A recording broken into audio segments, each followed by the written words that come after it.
listening to the Money Monopolizers podcast, helping you take control of your financial destiny.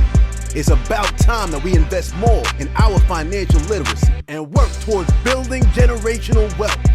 If you think you're ready to do the same, then you've come to the right place. Alex, Marlon, y'all ready? Let's get this bread.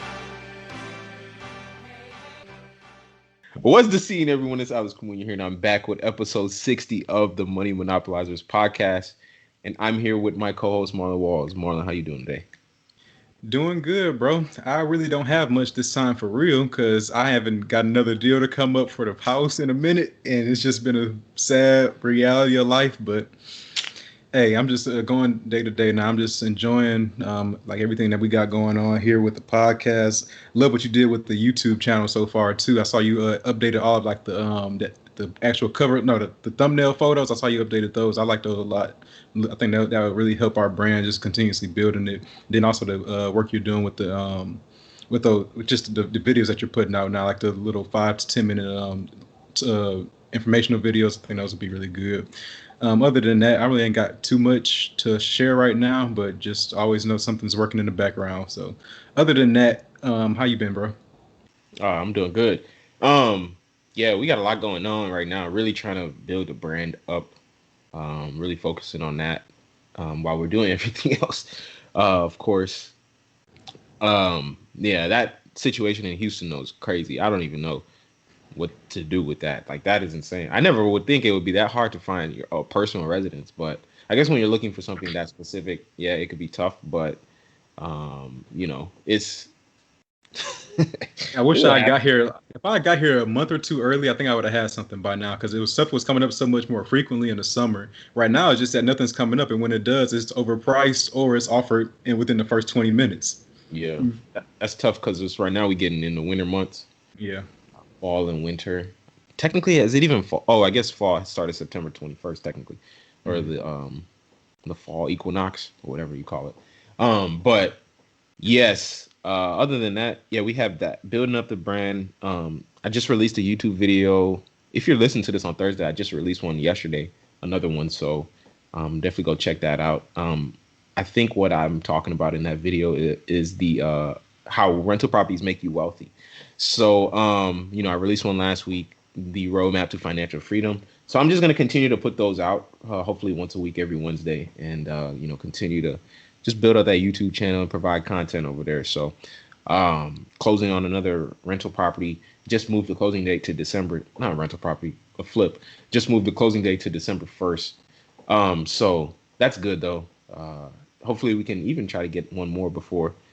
In addition, we can lock up that one and another one before the year ends if we can find something. But it hasn't really been, I think, just because we've been focusing more so off market, like not even with, we're using the wholesalers, but these past 2 deals have been directly from the sellers. So you really can make a lot more stuff happen once you go right to the source, eliminating the middleman. But yes, other than that, man, definitely want to get into this episode, what we got today. If you heard me in my introduction, I use my broken Trinidad and Tobago accent because today our guest, Attiyah Blair, she's actually from Trinidad, and I think it was definitely it was a fun episode, man. Just a super dope, super enjoyable episode. She's a super dope and vibrant person. She has a background in TV and speaking, so she's definitely, you can hear it in her voice how passionate she is about what she does, and she's even aside from the passion, she's amazing at what she does. She's a real estate investor and also a mentor or coach in real estate now, and she teaches a bunch of real estate classes. But she has flipped a bunch of houses. I think she said 10, but I don't know if that was in regards to like how many she's done total or like in the last some odd whatever. But I know in the last year she said she acquired 30 units, or the last 2 years she acquired 30 rental units. So that's amazing. And even the strategy she's using, she's exponentially increasing her net worth by, buying these properties. So she has a lot going on, and this was just a very enjoyable episode. And I think there's a lot of value to get out of this. What did you think of it? with her, I love just her ambition level because you can tell whether it was from when she was age, whatever, like 18 or 19 when she was starting her first job, all the way up until just to even today. Like she was always really ambitious and always like just driven. Like she was always looking for what's next. Like what can she do? Like she even mentioned in the episode like how she would jump from one thing to the next as far as like she's ready. She's like fast paced, always trying to get like the next deal done, trying to get the next acquisition. Like she's always looking to continue to grow really. So that's really what I like about her because she's pretty much going to achieve whatever goals she sets out to do. I think that we've talked to her a little bit after the fact too, and talked about like her with her husband and everything, how he was such a big support for her. And I think he saw that in her from a young age. Like I think he knew like, bro, this is the one. Like she gonna go get whatever she wants out of life, and no matter what it takes, she gonna find a way to get it done. So I really like her story that she tells, and I hope our listeners get a lot out of it because it was very inspirational, and you can just tell like she's gonna get it at whatever means. So, side note too, if anyone is listening to this and you are that type of woman, you know, hit me in my DMs. Because yo, it's tough out here, man. We are struggling. I'm playing, but I'm really not. at Ikamuyo, Instagram, Twitter. We could see what's up. Anyways, let's get into this episode though. Also, if you're listening to this on Apple Podcasts, please be sure to leave us a review on Apple Podcasts. That's what helps the podcast grow and reach more people. We definitely appreciate those ratings. If you're listening on Spotify, you can log in on your computer actually and go to iTunes. If you have iTunes, if you don't, just go ahead and download it and search Money Monopolizers podcast and leave a rating. If you really, been liking what we've been putting out, we really appreciate that because that's how we grow. The Apple Podcast dominates the podcast algorithms, sure. And that's what we need to continue to grow. So please leave a rating and review if you haven't yet. We need 2 more just to hit 100. And y'all, I don't know what y'all doing, but y'all need to pick it up. We need 2 more ratings to hit 100. So time right now. Give them like 5 seconds. Let them go ahead. It don't take long. Just scroll down, click a rating, just click 5 stars for us. Yeah, actually, Marlon's right. We'll give you 5 seconds before we get into this episode. We're going to go ahead and leave a rating. I'll wait. Go ahead.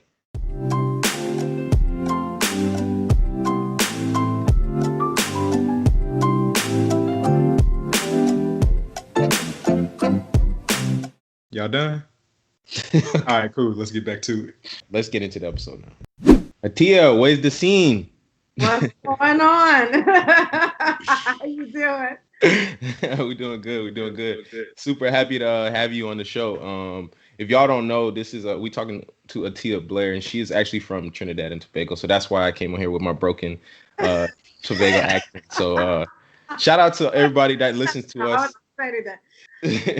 Shout out to everybody that listens to us out in the Caribbean. We got, listeners in the Virgin Islands, the Bahamas, obviously Trinidad and Tobago. So shout out to all y'all. We appreciate y'all. But typically, Attiyah, how we start these shows is we really want to get into, the background of our guests and, as far as their upbringing, growing up with money, and then kind of, what you were doing, let's say when you were like 18 years old, and then kind of what you're doing now and what your business and your portfolio looks like. So if you wouldn't mind, get into that would be great. Okay, fantastic. So I grew up in the DC area. It was really cool because people ask, how'd you get started in real estate? My dad, he was a general contractor since the day I was born. And not that I was interested in being a contractor or real estate as a little girl, but I always like to tell the story of, when other kids were at summer camp, my dad's jobs, those were my summer camps. I'm running around the sheetrock, the lumber, all the saws and hammers, everything around me. And so I guess I picked up a lot more than I thought. But so speaking is actually my natural gift, and it's what I love most, even more than real estate. And I was, as far as what I did as a teenager, I actually landed my first job in corporate America at 19 years old. I was working for Fox 5 News in DC. And I landed a job in the sales department. It's not what I wanted to do, but I had sales experience. I worked as a telemarketer from like age 16 to 18 at a home improvement company. And so I had sales experience. And at the time I was in college getting my degree in broadcast communication. So I put the two together and they hired me because I was definitely wondering, do they like know I'm 19 years old? You know, like they must not know. I'm not going to say anything. And because I was certainly, you know, the youngest one there. And after that, but I let them know, hey, I really want to be in the newsroom. And by 21, I was in the newsroom full time. My next TV job was at CBS in Baltimore. I was actually an apprentice, like the TV show The Apprentice, but in real life. So that went on for about a year, which was cool. My next two stops were both with NBC News, and that was over a 6-year period. I was at NBC in Raleigh, North Carolina for 2 years, and then NBC in Philly for 4 years. And although I really loved the industry, it was cool. I got to meet like some amazing celebrities. The most notable was Oprah Winfrey. That was an incredible day that I'll never forget. Yeah. I just knew I come from a long line of entrepreneurs, actually, on both sides of my family. My grandparents, both my mother's and father's parents, were entrepreneurs. So it's just in my blood. And I definitely got to the point where I was unemployable. It just hurt my skin to be like sitting in the seat. And I really, you know, I looked around the newsroom and I didn't want my boss's job. I didn't want my boss's job. I didn't want my job anymore. And so, you know, and I'm always thinking about, you know, the next step, always been super ambitious. So I knew I had to do something. So I left. And at this time, I'm about 26 years old. I wasn't clear about exactly what I just knew I had to leave. I got the opportunity to leave. I did that. I really fumbled in business for about 5 years, just trying to figure out entrepreneurship. I just knew working a job wasn't for me. Now, what was interesting was that before I left Raleigh, North Carolina, before I left NBC News in Raleigh, North Carolina in 2007, I bought my first property. Only because I was fascinated with real estate, not because I was considering being a real estate investor full time. I bought a townhouse. It was actually new construction, which new construction makes a horrible investment, but it was a beautiful home for me. And I lived there for 11 months. I moved to take that job at NBC in Philadelphia. So anyway, fast forward, I've left NBC, kind of fumbling around, trying to figure it out. You know, I just knew like everybody's there, like, you know, when they start businesses, it's like, I'm going to start this business. This money's going to flow. It's going to be popping. I'm going to make, you know, 6 figures out the gate. And that's definitely not what happened. I never made in that business. Like, I was trying to get like, dang, can I get 5 figures? You know, it was tough, you know, making money. And then I got an opportunity to do my first flip. And I made about $30,000 on that first flip, which was more money than I had made all year in the other business. So guess what? I was like, we're shutting all that down. Right. And I'm going full time in real estate, and I'm rolling up on 5 years now. It's been incredible. That first year I did 4 flips in the same neighborhood, very similar. I made about $100,000, and I was like, I'm onto something. I'm just going to hang out right here. Certainly after that first year, having to pay taxes, I was like, all right, we got to do something about that part. And so that's when I began to focus on buying and holding, and the rest is history. I love that story. I especially, Joel, just a side note too, to comment, I can definitely see, you know, you being on the out speaker and on the TV role, because, you know, you definitely come off as that you're very articulate. So I could definitely see that. But I really love kind of how you made that transition, especially with most entrepreneurs. We see that, you know, they have that 9-to-5 job and they sit there and it's like even getting offered a promotion is not something that is attractive.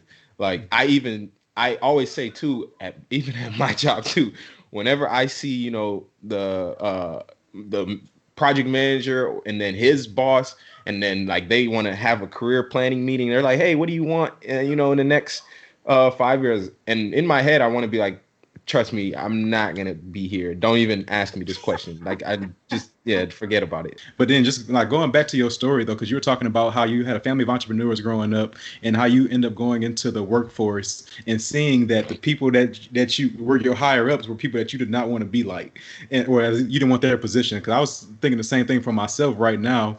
I have a lot of my coworkers telling me, hey, that we have property management, no, not property, we have project management jobs that are currently that you were trying to fill with young people right now, people who are willing to work 60 hours a week for 40 hours pay, and just somebody who wants to be given lots of energy and time.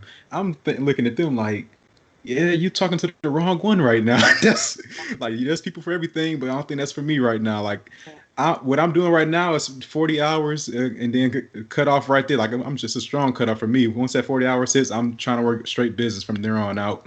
We did want to ask, is your business is it primarily flipping now? So I'm a buy and hold investor.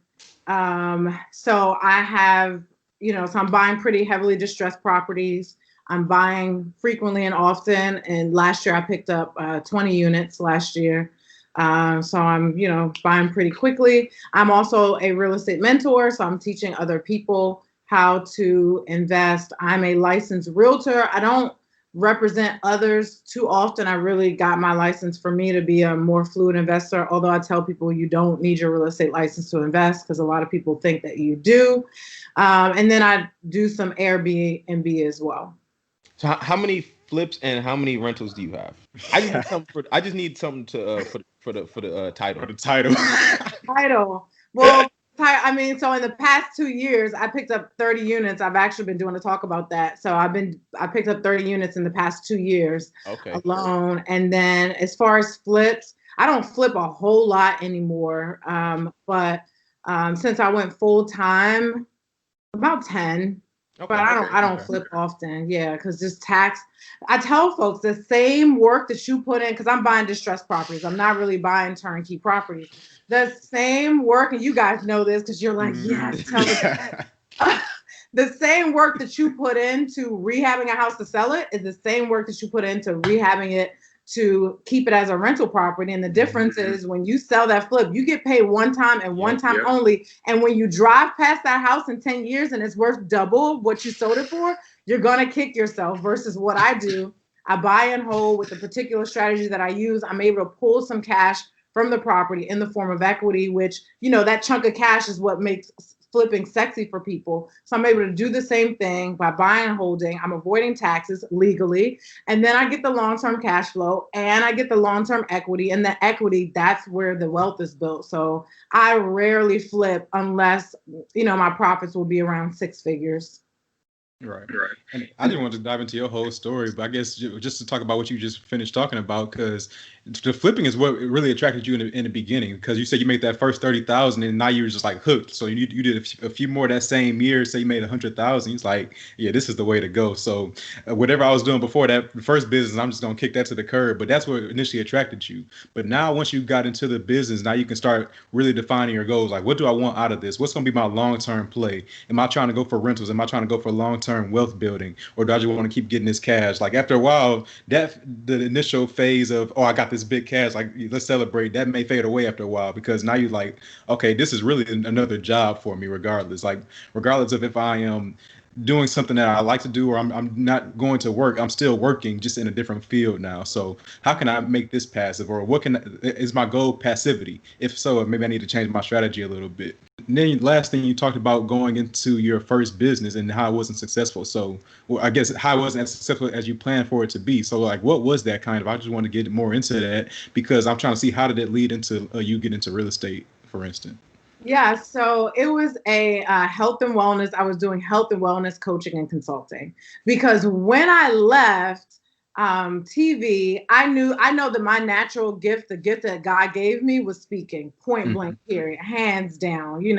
I was like the little 9-year-old who, we didn't have computers. It wasn't at a time where, because I'm 37. So at that time, everyone didn't have computers in their house. We had them at school, and I'm at school on dictionary.com trying to learn the word of the day. I just always loved words, even as a kid.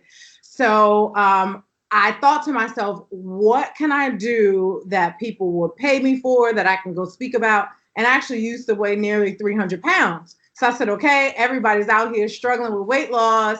I figured a few things out. So let me do that. But it just wasn't my lane. I wasn't in my lane, you know? Mm-hmm. And my only regret, I do wish I went into, you know, real estate full time sooner.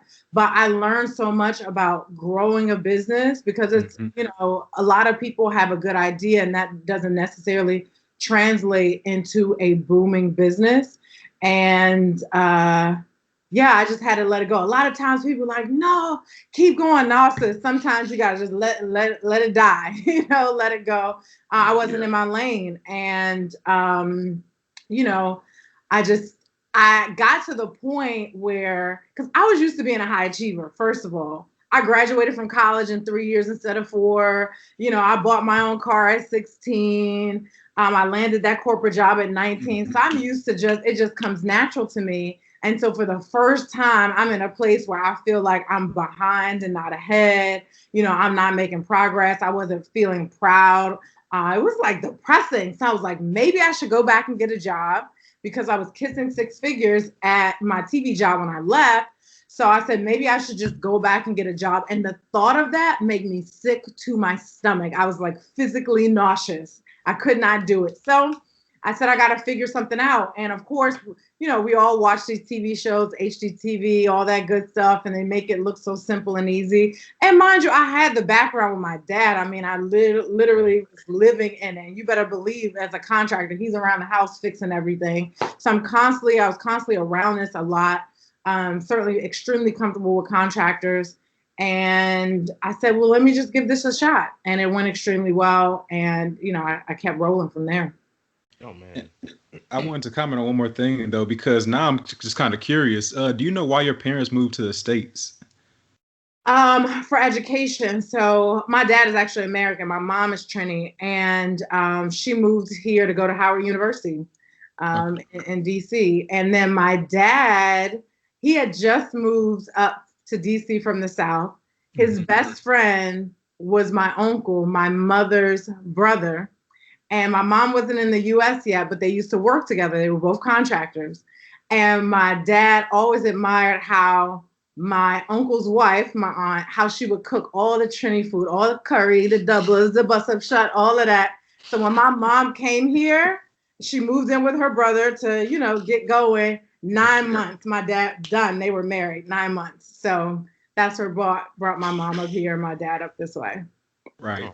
I was just answering that just because of the fact that, like, I thought about our stories, like me and Alex's stories, because we had this podcast episode a couple episodes ago where we talked about like how we started on like rung, like if you're looking at like a ladder of like where you can start in society, we talked about how we started on like rung 2 or 3 versus starting at the ground zero with nothing. So when you were born, you had the entrepreneurship in your family. Like you saw this growing up around you. You were always like an overachiever or like a high achiever. So you started off like in a higher scale than what a lot of other people may have experienced. But at the same time, you still had to go, you had to find like your lane. You had to find what your purpose was even still. Like a lot of people want to discredit when somebody is born into some type of better situation. But at the same time, you have your own obstacles that you have to overcome, which it sounds like you were able to, especially once you found real estate, you were able to fall back on the things that you have seen growing up in order to start that entrepreneurship journey like you had seen with your dad and stuff like that. So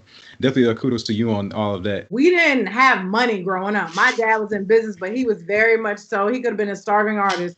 You know what I mean? He made just enough money for us to get by. Nice. We didn't starve, but there was no extra. I'd be like, Daddy, can I get like $1 for the ice cream truck? He'd be like, we got ones of bread and ice cream in the fridge. Like we didn't have a lot of like straight face.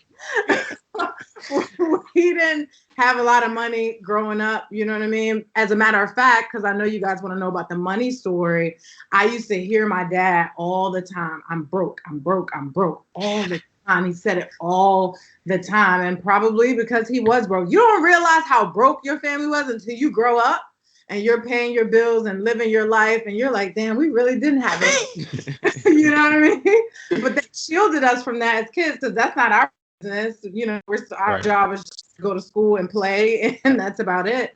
So we just knew we had something to eat. But you know, I certainly, even though my dad was a business owner, It wasn't, we were just getting by, basically. Yeah, they did their best. Yeah. Yeah, that's really. I mean, I really love stories of hearing about people that immigrated from another country, just because. I mean, it gives people a different perspective because, I mean, a lot of the things that obviously we face here, you think that they could be huge obstacles, but the fact that you already live here is puts you ahead of so many people around the world and you don't even realize it. And so Sure. that's why, one of the biggest reasons I don't ever like when people make excuses for why they can't achieve something and they live in the time now. And especially when they have an iPhone, I'm like, okay, what are you really talking Get about? money from your iPhone now. That was Like, social media. It really is now. I just did a talk about this because I just had my first 6-figure month. And I was doing a talk at a conference this week, and I'm telling people, I'm like, yo, now is the easiest time ever to get money. If you're not getting money, it's because you don't really want it, yep. And it's not going to be like this forever. I'm a big advocate that things right now are too easy. It's too easy to make money right now. It's too easy to go out, and if you can't make money with this thing in 2020, and it's, we look at so many things over time that are going to change, right? In regards to the laws, the rules, the internet is still something new. In the future, in 10, 20, 30 years, there's going to be a lot more regulations. Kids are now growing up with information. Literally, the competition right now is not extensive either, because the people you're competing against are people that didn't grow up with information. In 10, 20 years, you're going to be competing against kids that are 18 that have seen this, information about financial freedom and house hacking and all these things for the last, 10 years of their life. So it's already like common knowledge for a lot of them. So, I mean, right now, man, I'm telling you, you got to take advantage. Yeah. But I want to kind of move the story along just in terms of like get into like a little more of the real estate stuff. Because like I said, that's the bread and butter for us. And we love to talk about that. And I know, I really love, the whole, what you kind of did too and Marlon kind of mentioned it. I'm glad Marlon had commented. I really wanted to comment on that earlier, but it's a good segue now. How you started with the flipping, right? And that was the initial attraction. It's like kind of synonymous with, even with dating, right? You see something and there has to be something that attracts you to that person initially, right? Yeah. She could be, vivacious. Or he could have, a high level, a high amount of resources, whatever it could be. There's something initial that attracts you to them. And for you, that was the flipping that attracted you into the real estate relationship, right? But then once you get in there, you start seeing, you determine what you actually like about this person, right? Oh, okay, she looks good, or he has money on the exterior, but what is his character like? How does he treat me? How does she treat me, right? And that's how I kind of that's the stuff that retains you. And so now I look at that as like, obviously with the rental properties and building equity, right? And cash flow and the tax benefits and the appreciation. All of that kind of stuff happens when you own rental properties. And so that whole switch is, it's similar to kind of how we do it too, because right now we're flipping houses so that we can generate, or essentially what we're doing is similar to what you're doing with the BRRRR method and kind of converting that equity. But what we're doing is we're taking the equity from those flips or the profits from those flips and buying apartment complexes, because that is the long-term, generational wealth aspect. The cash is just a tool to leverage you into that next step. So it's kind of like real life Monopoly. So I really love how you're doing that. And so can you kind of talk about, your strategy whenever you are going in and, about to, let's just say, do a BRRRR deal or do one of these refinance rental properties, how you find the deal, pretty much from the lead generation all the way to, the refinance. Have enough time? Because I don't know about that, but I'm gonna condense it. Yeah, just condense it. So one of the main things I look for at this point is the area, because I want to know that there's a good chance that my investment is going to double, triple, quadruple for me as far as the equity is concerned. So I'm buying in the hood or hood adjacent properties, AKA gentrifying neighborhoods, AKA you still got to kind of watch your back over here, right? So a lot of people don't want to go into those neighborhoods. I'm blessed because I grew up in the hood. So I'm very comfortable around there. You know what I mean?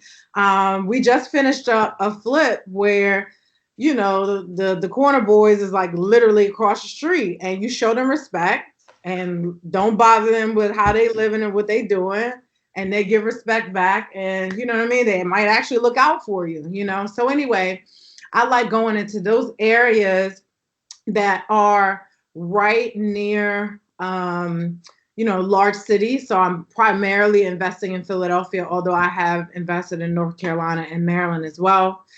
I'm primarily investing in Philadelphia because there is a significant construction boom. It is really doing something similar to what DC did about, I can't even say 10 years ago. It's been a little longer than that at this point, maybe 14 years. As far as, you know, homes being terribly distressed, terribly outdated, not having much value, and just a different type of person is coming into the neighborhood with you know, someone who's making more money, essentially, just to, you know, long story short. So just the demographic of the neighborhood changes. And so I look for that trend. I look for, you know, the new construction coming. I look for a lot of other investors in the neighborhood. But I'll still buy out 2-3 blocks from there. So I can still get the property that I buy pretty cheaply. And over X amount of time, the values increase significantly. So that is because people always want to know, you know, where do I buy these houses? So anyway, that's where I'm buying. I always keep my purchase and construction costs below 65 to 75%. The reason why I do that is because, and 65 to 75% of the actual value, what I would get from an appraisal. I do that because my goal at the end of my rehabs is to refinance out. The banks typically will give you about 75%. So that way I am in and out of every project without any money out of my pocket. Yeah. I mean, I've never heard not a whole lot more sexier than that in my life. I mean, you know, I'm building out this portfolio and it costs me next to nothing or nothing at all. I've left money in maybe one deal. There was one deal I left like $5,000 in, but I cash flow on it like $2,000 a month. Oh, so I got that right back. So it's stupid. Yeah.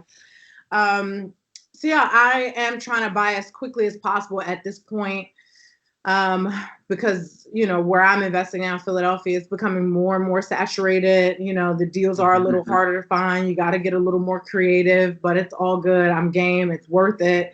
Yeah. And, you know, everybody's talking about it. The market is going to drop, you know, at some point. We just don't know when. So I'll be prepared to buy like crazy during that time, because you look like a genius. When you buy during a recession, you know, when people typically are like terrified, you buy during a recession, and when the market bounces back, and it will, because it always does, it's pretty much guaranteed, you look like a genius, and certainly a millionaire. So yeah, that's what I do in a nutshell. Yeah.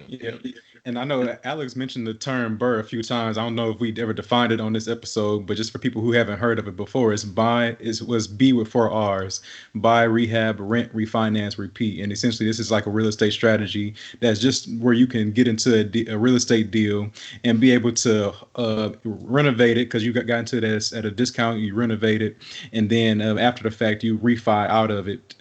So go to a bank, ask for refinance, which allows you to pay yourself back the purchase price and the renovation costs. And hopefully, if you do it correctly, you can leave with little to no money out of pocket. And that's what Attiyah was explaining here. One thing I really liked about your entire story was how you always utilize whatever tools that you have or were pretty much wherever you grew up in to your advantage. So, for instance, you grew up in the hood, so you know where to invest. You know the people around it. You know what the areas like. You know where the appreciating areas are coming up at. So you're like boots on the ground for yourself. You know exactly all the demographics and what to do in order to make it profitable in your area. You also know renovation costs pretty well, just because of your dad being a general contractor. You've seen a lot of the renovations. You've seen what things cost, and so now you can utilize that as leverage in order to So if you go like get another general contractor that's not your dad, and he tries to charge you double the amount, you're like, oh no, that's too much money. So that's what you're overcharging me. So I'm going to make sure that I get a good deal for that. And then lastly, I think I actually saw this on your page. You talking about how you love home decor. Like you love to just like decorate in general. So like you utilize that to be able to have a vision where other people may just see a whole mess. Like they may smell dog poop in the house. They may just see moldy walls and stuff like that. And you'd be like, oh no, they're not even gonna deal with it. But you, on the other hand, you have a vision where other people may not have it. So you can find opportunities where other people may miss it. And so all that you utilize to your advantage in order to make the best for all of these deals. And I was actually wondering how you were doing like this year, especially with COVID going on, as the market gets more saturated. Were you like transferring your strategy any or like were you like changing how you found deals or what type of deals you were looking for? So two things I've changed for COVID. One, I've changed. So I have multiple businesses, but it's really the investing, construction side, and then I have my mentorship side. So on the mentorship side,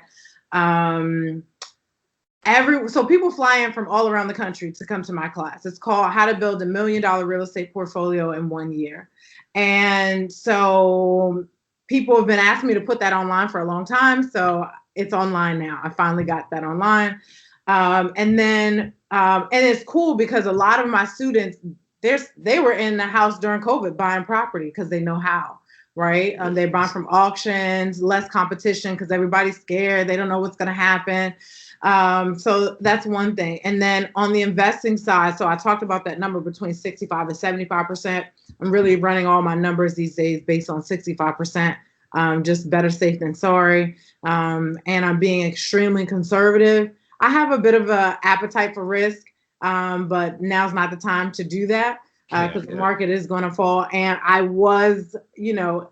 picked up that house in 2007. I bought it for $123,000. By 2008, it was worth like 85 grand. So I've seen that. I know what it feels like. And I actually sold that house last June because the value came back and I was like, we're not doing that again with this particular property because it wasn't a lot of cash flow. So I sold it. And I did a 1031 exchange, used the money to buy 2 properties in Philly. Yeah, so I don't have to pay taxes on that. Yeah. So yeah, on the investing side, I'm very much so still buying. When everyone's afraid and people are afraid right now, you want to do the opposite of what other folks are doing. So I'm still buying. Not a whole lot has changed in that regard. I'm just more conservative with my numbers. Yeah. I don't want to glance over like this whole strategy because I feel like we're not doing it justice in terms of like what you're doing actually with the real estate game, because essentially what you're doing is, and this is why I love this strategy, right? You're using OPM or other people's money to continue to increase your own net worth, and essentially you can continue to use the same money to increase your net worth infinite folds, right? Mm-hmm. With the BRRRR strategy, I'm not sure if you're using hard money lenders, private money lenders, whatever. It's someone else's money though. It doesn't, unless you are even if you are using your own, it still works because essentially if you're pulling it back out, you're still increasing your own net worth with your own money multiple times over. Sure. And so that is the craziest thing about it's really a cheat code. Like this is a cheat code to wealth. Cheat code, yeah. And people, that's why we try to tell people about this and show people about this because it's like, man, this is one of these deals. And I mean, let's talk about. I know because I saw one on your page actually. You added $250,000, to your net worth almost with just one of these deals that you did last year, right? And that was the one, I think you said you purchased 77, rehab 160, all in 237. New value ARV was 485. 485. Yep. So, you got it. Yeah, and so now what is that? Essentially, almost $250,000 of equity created with one property. It's insane. Let me tell you something. When I went to closing on the back side, on the refinance side, and how did I buy that? I bought that cash, and then I got a hard money lender because I just had the cash sitting around. Anytime I have like chunks of cash, whether because there might be sometimes where I have $200,000, $300,000, $400,000, $500,000 sitting in the bank. What is it doing for me in the bank? So I will use that money to buy. So anyway, I bought that cash, got through the rehab. I got hard money for the construction portion of it. And when I went to closing on that and I got that check, it was like my cash out was like $126,000 to me. That's the sexiest thing I ever seen in my life. And this is the thing. This is what I tell folks, because that was my largest cash out ever. And it was in the hood, and that house was on the market. It was on the MLS. This was not an off market. I did buy it off market, but from a wholesaler, but I bought it off market because a realtor listed it on the MLS and nobody wanted to buy this thing. Everybody was afraid of this property. It was in a pretty rough, neighborhood, but new construction is all around you. The universities are all around you. It's 8 minutes from Center City. It was a no-brainer. It was like a tree growing out the side. You know what I mean? Part of the whole back wall was collapsing. It was rough, but I was feeling froggy, so I bought it. But that cash out was everything, and that appraisal was everything. I actually, on the front side, I estimated my appraisal to come in, or ARV, to come in at about $400,000. Oh wow! But because I had a solid comp, like a few blocks over, so I knew I had that. But I got it at $485 because one, my rents were a little higher than the other place.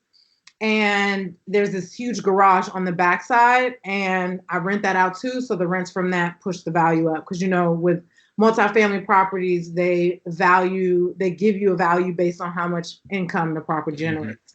So, yeah, man, it was good. It's just, I don't even know like how to even tell people that this is what you need to be doing to create wealth. Sure. Like, even I love the fact that you said too, what you mentioned earlier about others being like, obviously with the Warren Buffett, he says it, his quote, his famous quote, when others are fearful, be greedy, and when others are greedy, be fearful. Mm-hmm. And that's essentially what happened with this property.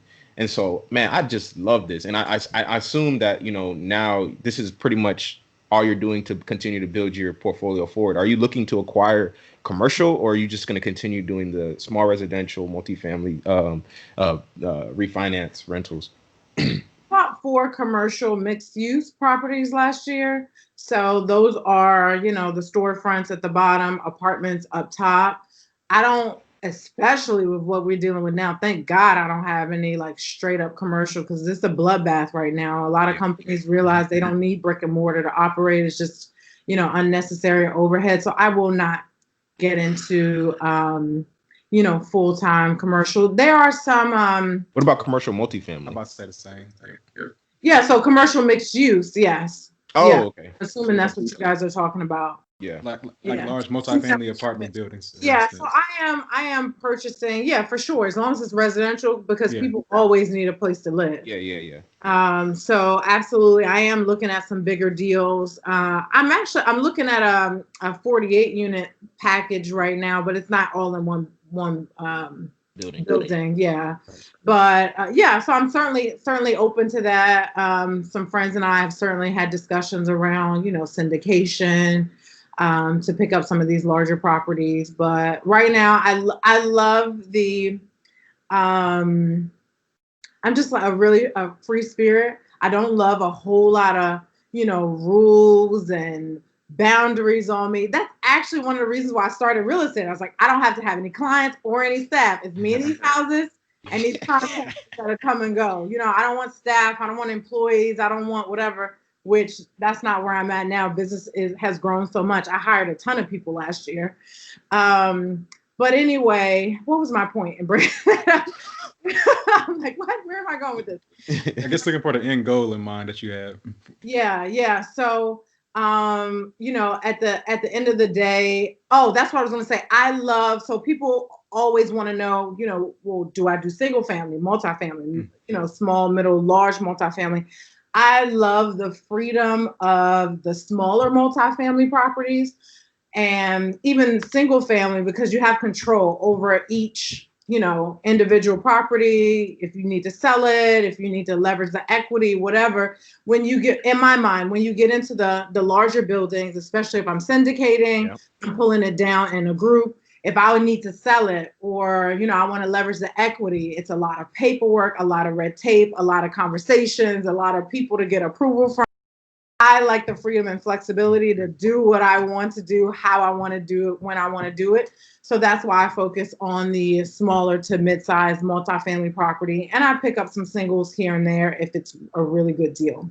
I actually really like that you answered that way, because I want to say, want to make a point known to everybody, is that you need to find what works for you, because what works for you is probably what's going to keep you going, regardless of what's going on around you. Like whether it's COVID season, whether you've been doing this for 5-6 years, like you're going to want to continue to do it if you enjoy what you're doing. So like you can try going for large apartment complexes, but if that's not what like drives you or what's going to fuel you, you'll probably burn out with that unless you can make it completely passive and hire everything out. But like you can like delve in that stuff, but you always know where your bread and butter is. So that's what's going to be like what you always fall back on, what you're going to enjoy doing, what's going to keep you driven even on your lowest days. So I definitely like that answer, because most people would think that you always have to go for the big money or not at all. But and you can make it whatever that you enjoy profitable if you are like really good with it. Like if that's your bread and butter, you can really like make whatever it is work for you. And that's where it's really important to find. So I'm glad you found that for you yourself. Yeah, because if you think about it, let's say you pick up a 40-unit apartment building, right? And it takes maybe four of you guys, maybe 5, folks to pull that down, right? And, the immediate spread, let's say it's maybe like 500,000, but you really shouldn't be spending that. You got to keep that for capital expenditures on a building that large. So let's say immediately everybody's like walking away maybe with 50 grand, and then you get the way folks structure it is different. Sometimes you might get a piece of the monthly cash flow. There might be an interest payment depending on how the investment is structured, right? So you doing all that for like 50 grand up front, and then, a little bit of cash here and there every month or once a year or whatever. When you just heard, I picked up this one property. Yeah.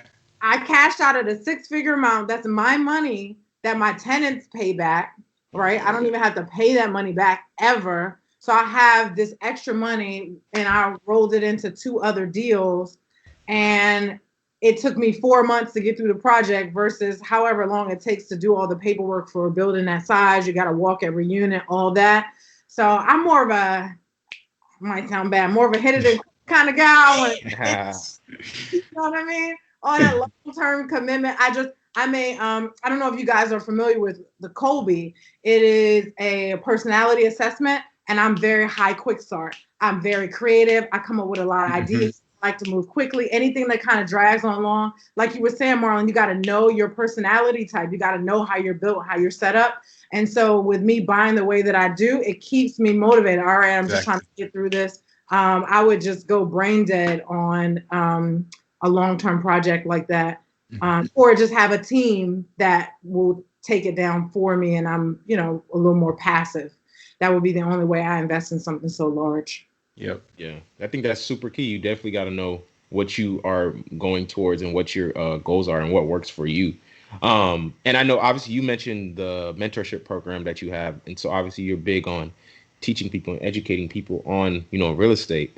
And I think before even any of that stuff happens, there's like, I know you talk about, those 3 things that must happen for people to actually, change their life financially. And you had mentioned it was taking action, changing your circle, and then, getting that education.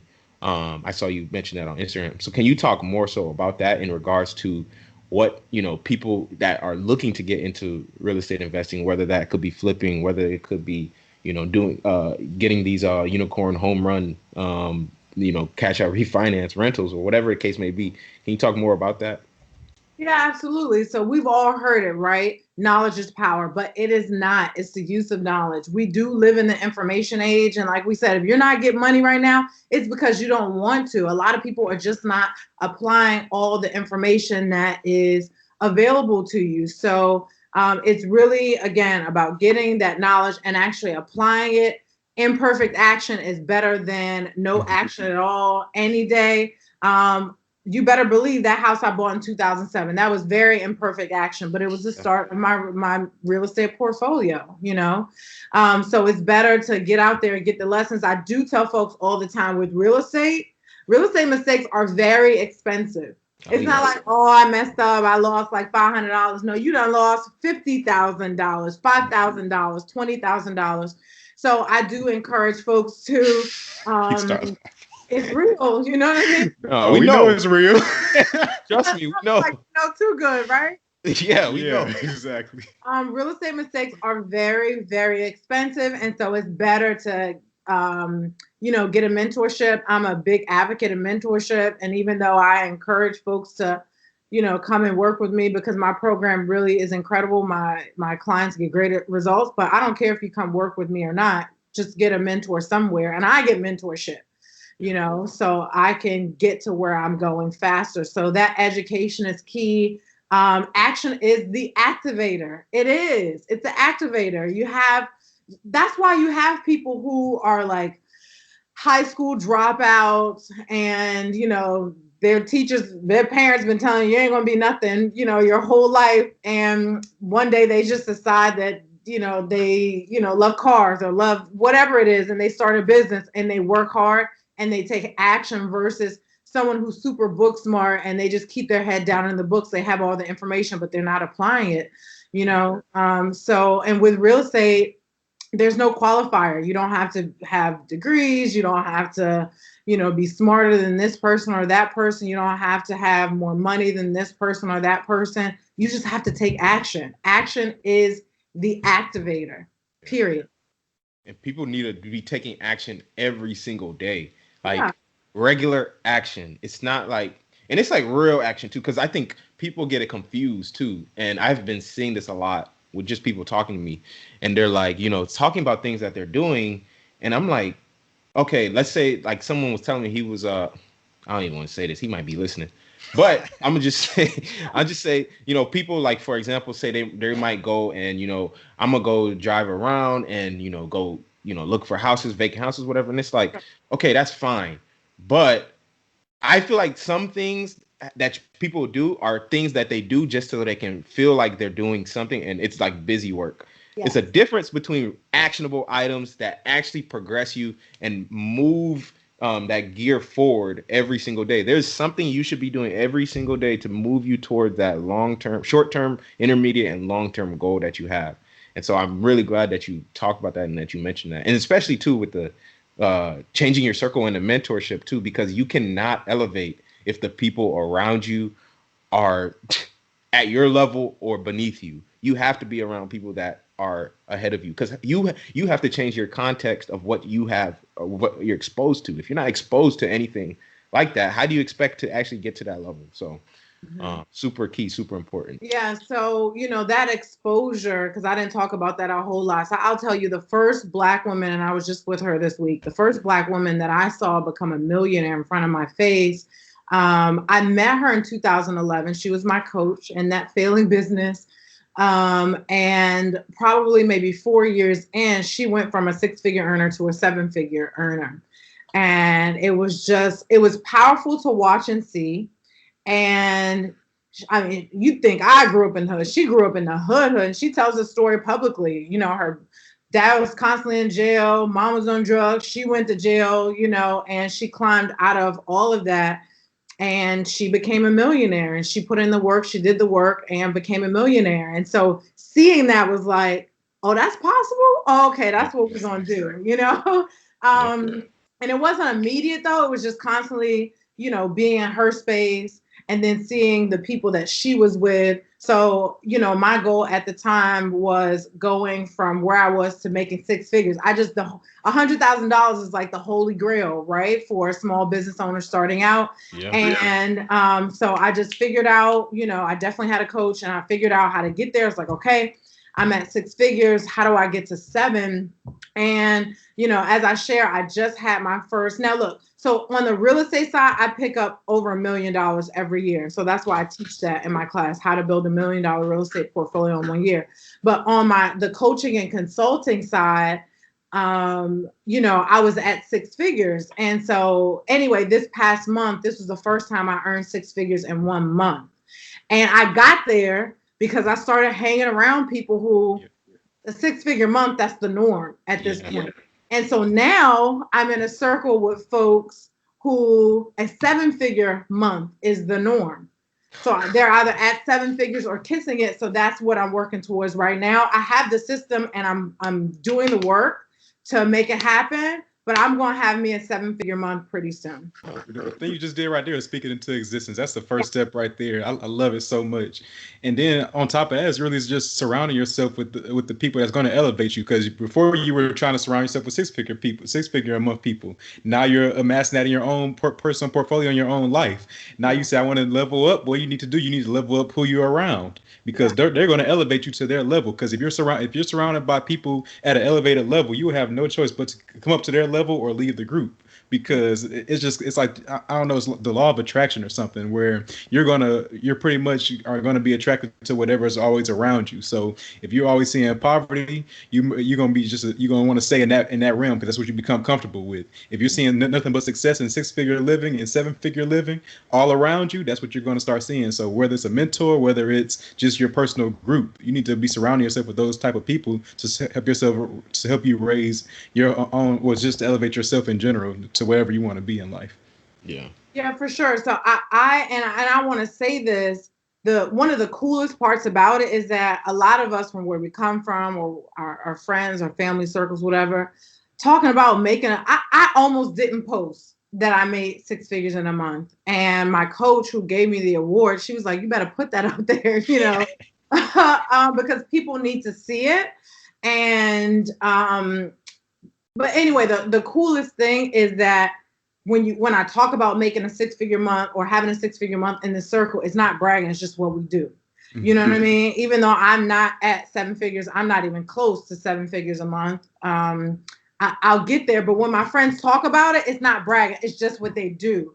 And so sometimes, mindset is everything. And sometimes we are fearful of we're afraid of success. People talk about the fear of failure, but sometimes we're afraid to be successful because of being judged. People are going to say you change, or, whatever folks have to say, or they choose not to like you or rock with you anymore because, you're just, constantly achieving. And so that's another powerful thing about being in these groups of folks and being with these folks, where it's not bragging. This is just what we do, because you can climb without all that negativity, all those negative voices. You know what I mean? Mm-hmm. It's significant. Yeah. It's important. It's so important. That's so true. 100%. And I think everybody has to have someone that's in, at least one person in their circle that's ahead of them, because you should never be like the saying goes, the smartest person in the circle or in a room. So before we kind of wrap up though, I want to talk about one of the tweets that you had on your page, just to kind of, I think it's a good summation of like the essence of what this show has been about. But I just kind of wanted to get your deeper thoughts on it. You had said that your income will always be limited if you're trading time for money. Since we have limited time in a day, that naturally caps your per hour earnings. Let your money work for you. Don't just work for money. That's how you create financial freedom. So can you talk more about that, going, in depth into terms of like, actually how people can do that, or why people should be doing that too? Yeah, that's one of the reasons why I left my job. I wanted a $5,000 raise. I had to beg for it, first of all, and then I didn't even get it, right? But I was exchanging time for money. So if we're working an 8-hour day, even if you have an amazing hourly rate, let's say like $100 an hour, that's pretty good. Doctors, lawyers make that, or $200, whatever it is. You still have a certain amount of hours in the day. So that's only going to equate to like a nice six-figure amount, right? And I did not like having a cap on me as far as my earning potential. Mama likes nice things. I like nice things. But actually, even more than liking nice things, I like to take care of the people that I love. I like to see a stranger in need and have enough to give.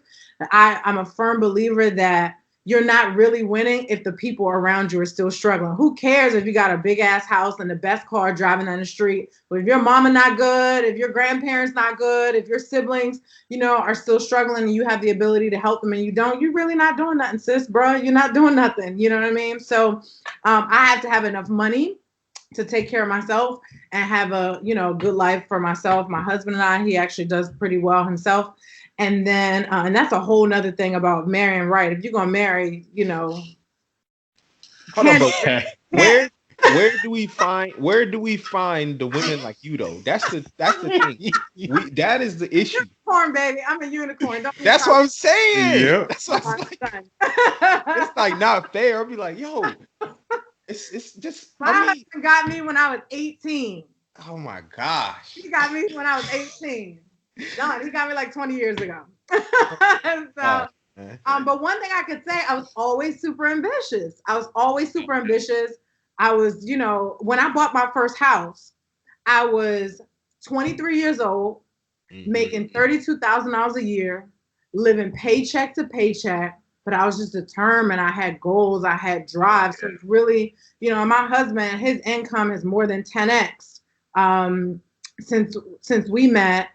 And he wasn't making nearly what he's making now, but he was ambitious. He was driven. He's not just doing, the busy action steps. He's actually, taking action that makes a difference. So if that's worth anything. No, it is. And that's why that's always been my number one thing on my checklist. If I'm going to be with anybody, it's got to be that ambition aspect. Mm-hmm. Whatever you're doing, I want to see you try to do it at the best, be the best at it, be it at the highest level. Because that's just the most attractive thing to me. Anyways, that is a subject I talk about a lot. We could do a whole separate video on that. You're about to do another hour right now. If you start talking about that. As I'm teaching my class, about 80% of the people who come into my class are women because you attract who you are. And so a lot of women are intimidated about investing in real estate, dealing with the contractors, and I do it effortlessly and I teach them how to do the same. But I have them come into the class and they talk about their spouse. Even the guys that come in, they're like, my spouse is not on board. They don't even want me here in this class. They don't believe that I can do it, or they have like bad, their financial literacy is just not there, so on and so forth. So being unequally yoked financially, it's a big challenge. You know what I mean? Marriage is a true partnership. It's not all about, romance and hugs and kisses all day. It's about, you guys got to be true partners in every sense of the word for it to just, move the way many of us wanted to move. Yeah. Y'all struggle. I need to talk to y'all after this is over. Y'all look like y'all need some counseling. Hey, I'm here. I'm ready. You're gonna see when you're at one of your next events coming up. You said it's majority women. You gonna see it's gonna see women. You can see Alex. Find a good woman. Come to my class. Yes. And they're about their financial literacy and building wealth. Come on. Hey, I saw you actually had a niece. She was about. No, I'm not. She looks young. We ain't marrying her off just yet, but yeah. Oh, man. Hey, I'm not talking about marriage. I'm only 24. Oh, okay. Oh, you're talking about my older niece. Yeah, she's a whole beast. She's actually a personal trainer, owns her own gym. With the gym, yeah. Get fit. Yeah, I thought you were talking about, because I have two that I talk about. Yeah, she is single, and we are trying to marry her off. But she's a whole beast. You got to be able. Yeah, she is. Look, we raise. I don't know. The women in my family are just incredible, and so we do raise whole beasts and incredibly unicorns, incredibly smart. Yeah, it's a blessing. My family is a blessing. Just being around other women, just killing it, doing their thing. Yeah, I'm about to come to Philly real soon. Make a trip. That whole unicorn farm up there, they raise us. For real. I like that. That's funny. But that's funny. Okay. Well, we can. I don't know if Marlon had anything else, but we can kind of wrap up with the Fast Five, which is where we essentially ask you 5 questions and you answer each in 10 seconds or less. Oh wow. Okay. I'll take the first one, and then Marlon will take the next one, and we'll just alternate. Okay. So, first question: what does success mean to you? success means taking care of other people. So it's one thing to get to a point where you are, holding your own, taking care of yourself, but you are really successful when other people can eat off of what you do. That is true success. I love that. Love it. Mm-hmm. All right, next question number 2. What is your favorite money or business book? My girlfriend, Aisha Selden, just wrote a book called Mud to Million. Yep. So I've been telling everybody about that. It's just a great quick read to just help you shift your mindset around money. So that is my favorite book. Yeah, we interviewed her, episode 46. It was a great episode. That's actually our best performing episode to date. Yeah. So y'all should definitely go check that out and check her book out too. Okay, cool. Question 3. Would you rather have $1 million today or $1,000 a week for life, and why? $1 million today, hands down, because tomorrow I could turn it into 10 million. I mean, that's it. Easy. Yeah. You and Aisha probably had one of the fastest responses. Like, if you go back and look at her episode, she had the funniest response because it's like she just did all the calculations in her head real quick and said, "Oh yeah, that return isn't good enough. If it's $1,000 a week, I'll take the meal." So I love y'all. You never hear a wealthy person say they got wealthy by saving. Yep. You have to invest your money. You have to be making money while you're sleeping if you want to be wealthy and financially free. Period. Exactly. All right, perfect. So question number 4, if you could go back and change anything about your journey, what would it be? I would have started investing in real estate the way that I do now sooner. So I've been investing now going on 14 years. I started when I was 23, but I didn't know about the strategy that I'm using now. Right. I would be doing this, which I could still be in Maui right now if I wanted to, but I would be doing this from my home in Maui if I started doing what I'm doing now at 23. So starting sooner. If anybody's thinking about getting started, don't delay. Just start taking the steps to get started now. The younger you do it, the better. 100%. 100%. Once you had the information, that's all you needed. And so the worst thing that can happen is not acting on the information. So I love that. Yeah. Cool. So last question is, where can people find out more about you?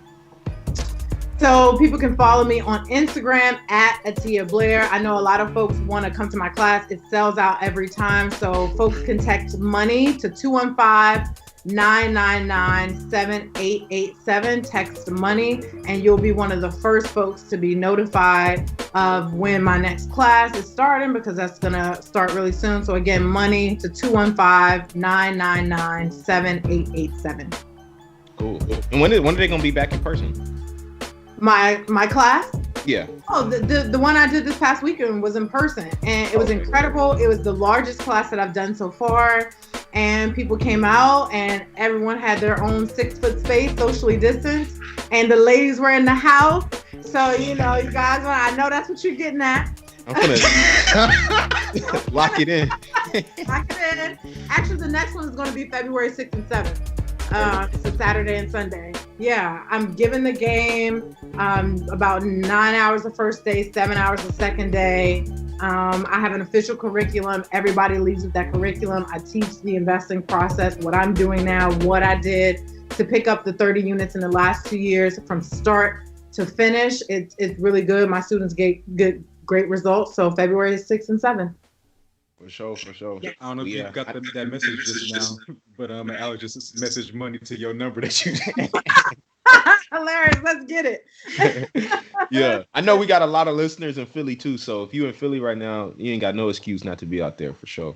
So this has been an amazing episode, man. I really thoroughly enjoyed it. Definitely one of my favorite episodes, just based off the conversation and, the dynamic of it. So, I appreciate you coming on here and spitting game, sharing game, and giving away the secrets to, creating wealth in real estate. And really, I commend you too, being, a woman and being a Black woman at that, and doing what you're doing. I mean, $100K in a month, putting, almost $250,000 of your net worth on one deal, 30 units in 2 years.